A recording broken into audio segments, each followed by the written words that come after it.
2024 లేదా 25లో డిగ్రీ లేదా బీటెక్ చదివారా? సాఫ్ట్‌వేర్ జాబ్ కోసం ఎదురు చూస్తున్నారా? అయితే కోడ్‌జ్ఞాన్ 100 డేస్ కోర్సులో చేరండి. జాబ్ సాధించండి. హలో జోష్న గారు. నమస్తే అండి. హలో. ప్రతి ఒక్కరు కూడా బడ్జెట్ గురించి ఎదురు చూస్తున్న వాళ్ళే. అండ్ ఎస్పెషల్లీ గోల్డ్ గురించి మాట్లాడుకుంటే బడ్జెట్ తర్వాత గోల్డ్ రేట్ పెరుగుతుందా? తగ్గుతుందా? అనేది ఒక పెద్ద క్వెషన్ మార్క్. ఎలా ఉండబోతుంది? సో, గోల్డ్ వచ్చేటప్పటికి ఎప్పుడైనా it is linked to geopolitics అండి. ఇండియా ఒక్కటే కంట్రోల్ చేయదు. సో, జియోపాలిటిక్ టెన్షన్స్ పెరిగినప్పుడు గోల్డ్ ప్రైజెస్ అలాగే పెరుగుతూ ఉంటాయి. మీరు చూస్తుంటే ప్రీవియస్ 1 ఇయర్ నుంచి కానీ, ఇప్పుడు లాస్ట్ 1 మంత్‌లో మన జనవరిలో కూడా అలాగే పెరిగింది. ఇది పక్కన పెడితే and moreover commodity trading అనేది కూడా ఇండియాలో పెరిగింది. లైక్ గోల్డ్, సిల్వర్, కాపర్ ఇవన్నిట్లో ట్రేడింగ్ కూడా ఎక్కువ అమౌంట్స్‌లో పెరిగింది. సో, దాని తర్వాత బడ్జెట్ తర్వాత కొంచెం వొలటిలిటీ అయితే ఉండే ఛాన్స్ ఉంది. ఆల్సో గోల్డ్ ప్రైజెస్‌కొచ్చేటప్పటికి జియోపాలిటికల్ టెన్షన్స్ ఇలాగే పెరిగితే ఎక్స్పర్ట్స్ అండ్ అనలిస్ట్ బై 2026 ఎండ్‌కి ఇప్పుడు 5,000 ప్లస్ ఔన్స్ డాలర్ ఉన్నది. It will go till $7,000 per ounce అనమాట. సో, ఎంత చూసుకున్నా మన 1 గ్రామ్ గోల్డ్ వచ్చేసి 23,000 వరకు వెళ్ళే ఛాన్స్ ఉంటుంది అప్పుడు. ఈ రోజు గోల్డ్ ప్రైస్ ఏ విధంగా ఉందంటారు? సో, మీరు చూసుంటే every day gold price and silver prices పెరుగుతూ ఉన్నాయి. బట్ నిన్న ఫ్రైడే రోజు చూసుంటే మీరు గోల్డ్ ప్రైస్ 1 డేలో 8% పడింది. సిల్వర్ ప్రైజెస్ 20%, కాపర్ ప్రైజెస్ కూడా 4% పడిపోయాయి. ఇది మాత్రమే కాదు, ఇంకా మెటల్స్ అన్నీ కూడా పడుతూ వచ్చాయి. మెయిన్ రీజన్ ఏంటి పడడానికి అంటే, if you see geopolitical tensions is off అవ్వలేదు. బట్ స్టిల్ ట్రంప్ ఒక స్టేట్మెంట్ ఇచ్చాడు. నెక్స్ట్ ఫెడ్ చైర్మన్ వచ్చేసి కెవిన్ వార్ష్ ఉంటారని. సో, ఆ కెవిన్ వార్ష్ మెంటాలిటీ ఎలాంటిదంటే he is known for inflation hawk. అంటే ఇన్ఫ్లేషన్‌ని కంట్రోల్ చేస్తారు. సో, ఇన్ఫ్లేషన్‌ని కంట్రోల్ చేస్తారు అంటే in the sense interest rates అనేవి పెరుగుతాయి. సో, ఎప్పుడైనా ఇంట్రెస్ట్ రేట్స్ పెరిగినప్పుడు ఏమవుతుందంటే ఎకానమీలో గోల్డ్ అనేది ఒక చీప్ మెటల్‌గా కనిపిస్తది. బికాస్ గోల్డ్ మనకేమి ఇంట్రెస్ట్ ఎర్న్ చేయదు. యాజ్ అ మెటల్ అది అలా ఉండిపోతది. దాని ప్రైస్ పెరుగుతది కానీ దాని నుంచి మనకేం రిటర్న్స్ రావు లైక్ ఇంట్రెస్ట్. అదే మీరు బ్యాంక్‌లో పెట్టుకుంటే మనకు రిటర్న్స్ వస్తుంటాయి. సో, అది దృష్టిలో పెట్టుకొని నిన్న మనకి గోల్డ్ రేట్స్ అలా పడిపోయాయన్నమాట. అది మెయిన్ రీజన్. ఇప్పుడు చూస్తే 2008 తర్వాత సింగిల్ డేలో అంత పడిపోవడం first time. Not just gold, other metals అన్నీ కూడా పడిపోయాయి నిన్న. సో, సేమ్ కంటిన్యూ అయింది ఈరోజు కూడా. అదే కాకుండా యూఎస్ డాలర్ పెరిగింది. ఎప్పుడైనా యూఎస్ డాలర్ పెరిగినప్పుడు గోల్డ్ మళ్ళీ చీప్ మెటల్‌గా కనిపిస్తది. బికాస్ పీపుల్ మన జనాలు ఏం చేస్తారంటే they will try to invest in other like US ట్రెజరీస్‌లో గానీ, బాండ్స్‌లో గానీ, స్టాక్ మార్కెట్‌లో గానీ ఇన్వెస్ట్ చేయడం స్టార్ట్ చేస్తారు. దీనివల్ల గోల్డ్ అట్రాక్టివ్ అనేది కనిపించదు అప్పుడు.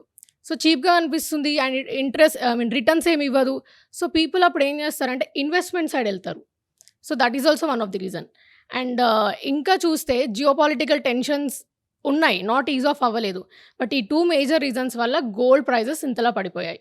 థర్డ్ మేజర్ రీజన్ వచ్చేటప్పటికి ఏమైందంటే gold rates and silver rates పెరుగుతున్నాయి కదా! సో, ట్రేడర్స్ అందరూ నిన్న ప్రాఫిట్ బుక్ చేశారనమాట. అంటే వాటిని అమ్మేశారు. దీనివల్ల ఓవర్ సెల్లింగ్ అయిపోయి కూడా ప్రైజెస్ మీద అనేది ఫ్లక్చుయేషన్ పడింది నిన్న. That is one of the major reason అనమాట గోల్డ్ అండ్ సిల్వర్ రేట్స్ అంతలా పడిపోవడానికి. అండ్ రిమెంబర్ దిస్, ఇది in past so many years చూసుకుంటే ఇది one of the biggest crash అన్నమాట. ఒక్క సింగిల్ డేలోనే ఇంత రేట్ పడిపోవడం. ఆల్సో ఇవి మాత్రమే కాదు, ఏప్రిల్‌లో ఉండే ఫ్యూచర్స్ ఏవైతే ఉంటాయి మన కమోడిటీ ఫ్యూచర్స్ వాటివి కూడా పడిపోయాయన్నమాట. Almost like silver futures rate చూస్తే 2.91 లాక్స్ వరకెళ్ళింది. కరెంట్లీ ఇట్ లైక్ 4 లాక్స్ వరకెళ్ళిన సిల్వర్ మొత్తం 2.91 లాక్స్ వెళ్ళేసరికి అదొక ప్రెషర్ పాయింట్ కూడా పడిపోయిందనమాట ట్రేడర్స్ పైన. ఇది కూడా ఇంకొక రీజన్ ఈ రేట్స్ అన్నీ పడిపోవడానికి. ఇవి మాత్రమే కాదండోయ్, మెటల్ రేట్స్ కూడా చాలా పడిపోయాయి. Like metals like copper, aluminium, zinc. నిన్న మీరు చూసుంటే మెటల్ షేర్స్ కూడా చాలా తక్కువున్నాయి. మెయిన్ రీజన్ కాపర్ పడిపోవడానికి వచ్చేసి ఏంటంటే కాపర్‌కి మేజర్ యూజర్ వచ్చేసి చైనా అనమాట. చైనా మార్కెట్‌లో. చైనాలో ఏమైందంటే కన్‌స్ట్రక్షన్ అండ్ అదర్ ఇండస్ట్రీస్ కొంచెం స్లో డౌన్ అయ్యాయి. దీనివల్ల డిమాండ్ అనేది తగ్గిపోయింది. సో, ప్రైజెస్ మీద ఎఫెక్ట్ పడిందనమాట. ఆఫ్‌కోర్స్ కాపర్‌కి చూస్తే మీరిప్పుడు డిమాండ్ కూడా 10 metric tons of demand and supply difference ఉంది. Same with silver. ఇండియాలో చూస్తే మీరు 8,100 టన్స్ ఆఫ్ డిమాండ్ ఉంటే మనకు ఓన్లీ 600 టన్స్ ఆఫ్ సప్లై ఉంది. సో, డిమాండ్ అండ్ సప్లై ఇంకా డిఫరెన్స్ ఉంది. But at the same time short term fluctuations అయితే ఉంటాయండి. More and more industrial usage, ఇంకా ఏమంటారు మనకి ఈవీస్, సెమీ కండక్టర్స్ ఇవన్నీ ఇండస్ట్రీస్ పైన ఫోకస్ పెరుగుతుంది కాబట్టి. కానీ ఏదైతే డిమాండ్ అండ్ సప్లై వల్ల ఏదైతే ప్రైజెస్ పెరగాల్సినాయో అవి ఆల్రెడీ పెరిగిపోయాయి. బట్ ఇంకా పెరుగుతాయి అని అంటే షార్ట్ టర్మ్‌లో ఇలాంటి ఫ్లక్చుయేషన్స్ ఉంటాయి, క్రాషెస్ ఉంటాయి.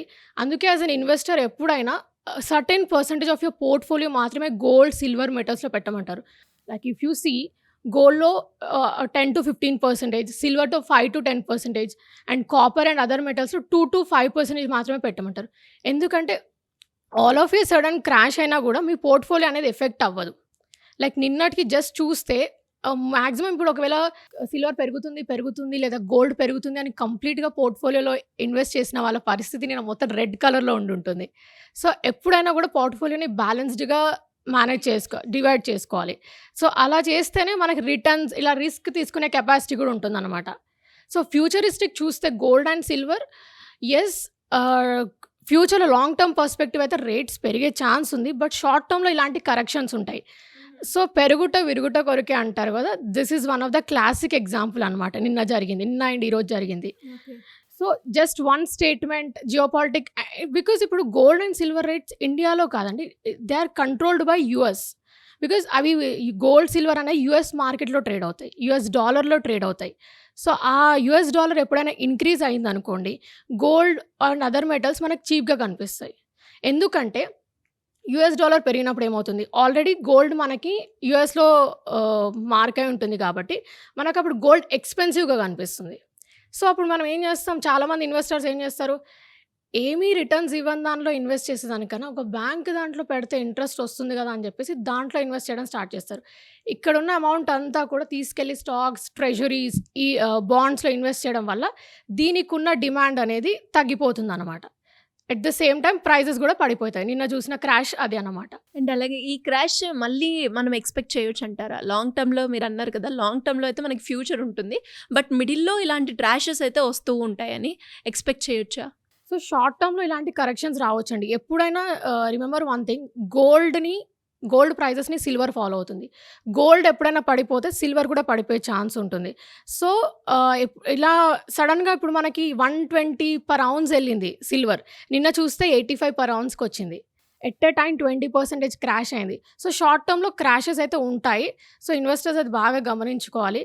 ఇలా పడిపోయింది అని ఇన్వెస్ట్‌మెంట్‌కి మాత్రమే కాకుండా ఒక షార్ట్ లైక్ ఇంటర్వెల్స్‌లో ఎంటర్ అవ్వడం బెటర్ అనమాట. ఒకటేసారి అంతా కూడా ఇన్వెస్ట్ చేయకుండా, ఓకే నిన్న సడెన్‌గా పడిపోయింది, ఓకే ఎంటర్ అవ్వచ్చేమో మార్కెట్‌లో అనుకుంటారు. దానికన్నా ఇంకా పడిపోయే ఛాన్సెస్ కూడా ఉంటాయి నియర్ ఫ్యూచర్‌లో. అంటే కొంచెం ఆగడమే బెటర్ అంటారు. కొంచెం వరకు ఆగి రిస్క్ తగ్గించుకోవడమే బెటర్. బికాజ్ ఇప్పుడు బడ్జెట్ ఉంది, పొలిటికల్ టెన్షన్స్ కూడా అలాగే పెరుగుతున్నాయి.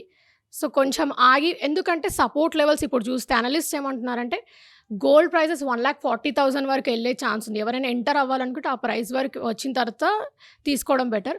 అండ్ సిల్వర్ కూడా చూస్తే మేబీ ఒక 2 lakhs ఆర్ 1,60,000 వరకు వచ్చే ఛాన్స్ కూడా ఉంది అంటున్నారు. So, okay. ఇప్పుడు మనం 2 lakhsలో 2,50,000కి ఎంటర్ అయ్యి మళ్ళీ 1,60,000కి పడితే చాలా క్రాష్ చూస్తాం మన పోర్ట్‌ఫోలియోలోనే. అండ్ అలాగే ఇప్పుడు నెక్స్ట్ వచ్చేది కూడా వెడ్డింగ్ సీజన్. ఈ వెడ్డింగ్ సీజన్ అనగానే ప్రతి ఒక్కరు కూడా మెయిన్‌గా ఫోకస్ చేసేది బంగారం.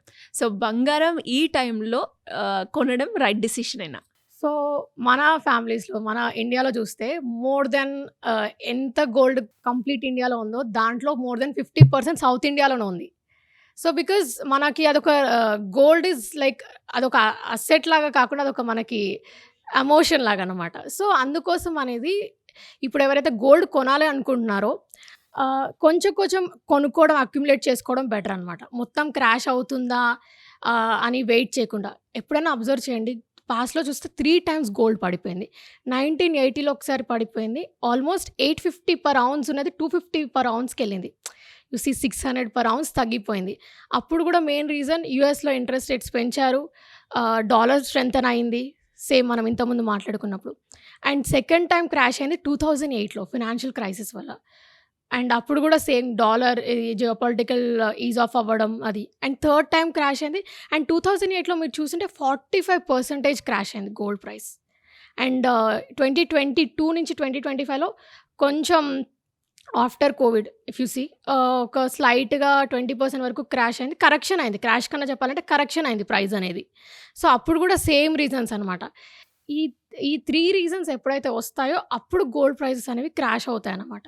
సింపుల్ థింగ్ అండి. సో, ఇప్పుడు ఎప్పుడైనా మనకి gold is like a safe haven't asset. ఎప్పుడైనా టెన్షన్స్ పెరుగుతున్నప్పుడు, ఓకే స్టాక్ మార్కెట్ ఏమవుతుందో అనే ఒక అన్‌సర్టెనిటీ ఉన్నప్పుడు ఇన్వెస్టర్స్ ఏం చేస్తారు జనరల్‌గా తీసుకెళ్ళి సేఫ్‌గా ఉండే వాటిలో పెడతారు. సేఫ్ అని గుర్తు రాగానే ఫస్ట్ థింగ్ గోల్డ్ గుర్తొస్తుంది. కానీ ఎప్పుడైనా మనకి డాలర్ స్ట్రాంగ్ అవుతుంది, ఓకే ఇన్‌ఫ్లేషన్ కంట్రోల్‌లో ఉంది, ఇంట్రెస్ట్ పెరుగుతున్నాయి అన్నప్పుడు జనాలు ఏం చేస్తారు, ఆటోమేటిక్‌గా మనకి ఇంట్రెస్ట్ ఏదైతే పే చేస్తుందో అక్కడ ఇన్వెస్ట్ చేయడం స్టార్ట్ చేస్తారు. ఎగ్జాక్ట్‌లీ నిన్న అదే జరిగిందనమాట. సో, హిస్టరీలోనే one of the biggest crash నిన్న. వన్ డేలో ఆల్ టుగెదర్ అంత ప్రైజెస్ పడిపోవడం అండ్ ఈటీఎఫ్స్‌లో చూస్తే కూడా నిన్న మీరు ఒక్కొక్కటి డబుల్ డిజిట్స్‌లో పడిపోయాయి. 20-23% వరకు పడిపోయాయి ప్రైజెస్ అనేవి. ఎనీవేస్ థ్యాంక్ యూ అండి. Thank you so much.